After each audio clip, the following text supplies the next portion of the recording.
ایاک نعبد و ایاک نستعین۔ پاکستان کی سپریم کورٹ نے اب سے کچھ دیر پہلے ایک تاریخی فیصلہ سنایا، اور اس تاریخی فیصلے کے نتیجے میں، جس میں پشاور ہائی کورٹ کا فیصلہ کل عدم قرار دیا گیا اور Pakistan Tehreek Insaf P T I سے بلہ چھن گیا۔ یہ کیس پاکستان کی تاریخ کا اہم ترین کیس تھا، اور اسے ہم اہم ترین فیصلہ بھی کہہ سکتے ہیں، جس سے نہ صرف پاکستان کی سپریم کورٹ کا وقار بڑھے گا، بلکہ اس فیصلے کو سنہری حروف میں بھی لکھا جائے گا، جس میں 7.5 لاکھ سے زائد ممبران جو کہ پی ٹی آئی کے ممبران ہیں میں سے صرف 12 لوگ، جن کے متعلق ابھی تک یہ بھی نہیں کہا جا سکتا کہ ان کا تعلق پاکستان تحریک انصاف کے ساتھ ہے بھی یا نہیں بھی ہے، سوائے بابر ایس احمد، ان کی شکایت پر ایک پارٹی کے انٹرا پارٹی انتخابات، پاکستان تحریک انصاف کے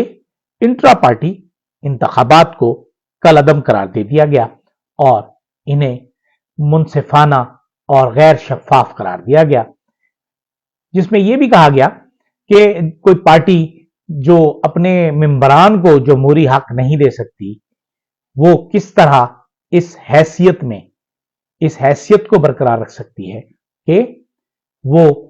پاکستان کے عام انتخابات میں ایک نشان حاصل کرے اور اس میں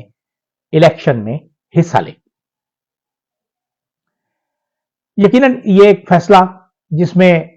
پاکستان کے لوگ اور پاکستان کی عوام، پاکستان کے قانونی ماہرین اس پر بات کریں گے، لیکن جہاں تک میری ذاتی رائے ہے، اس کے مطابق میں یہ سمجھتا ہوں کہ جو پاکستان کا عدالتی نظام دنیا بھر میں 140ویں 42ویں نمبر پر تھا، اس طرح کے فیصلوں کے بعد، اس فیصلے کے بعد یقیناً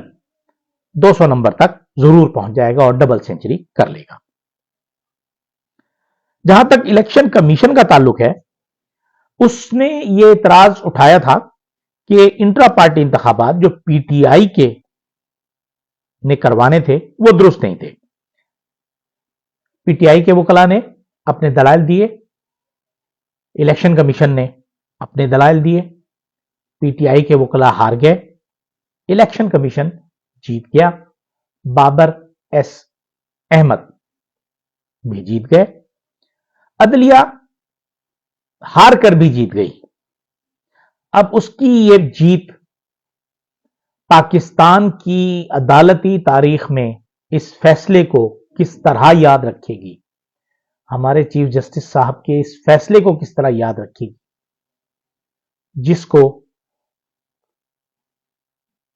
جس پر اعتراض کرنا اب ہر شہری کا اور ہر شخص کا حق ہے، کیونکہ یہ ایک فیصلہ اناؤنس ہو گیا۔ اس فیصلے کے بعد صرف ایک سوال پیدا ہوتا ہے کہ صرف ایک بات اس پورے کیس میں تھی جو قابل اعتراض تھی، الیکشن کمیشن کے لیے بھی، سپریم کورٹ کے اس بینچ کے لیے بھی،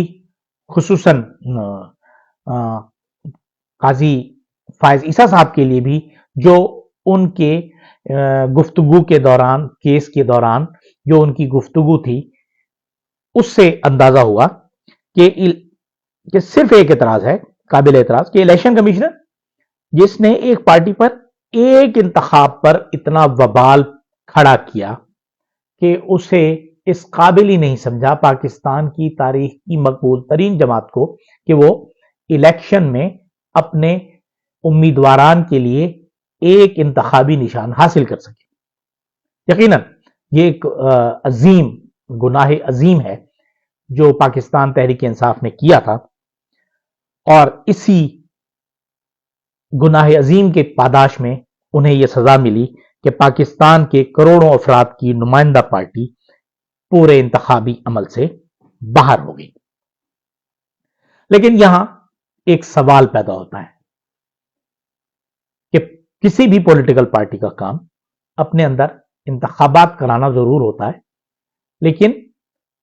یہ اس کا پرائم کام نہیں ہے۔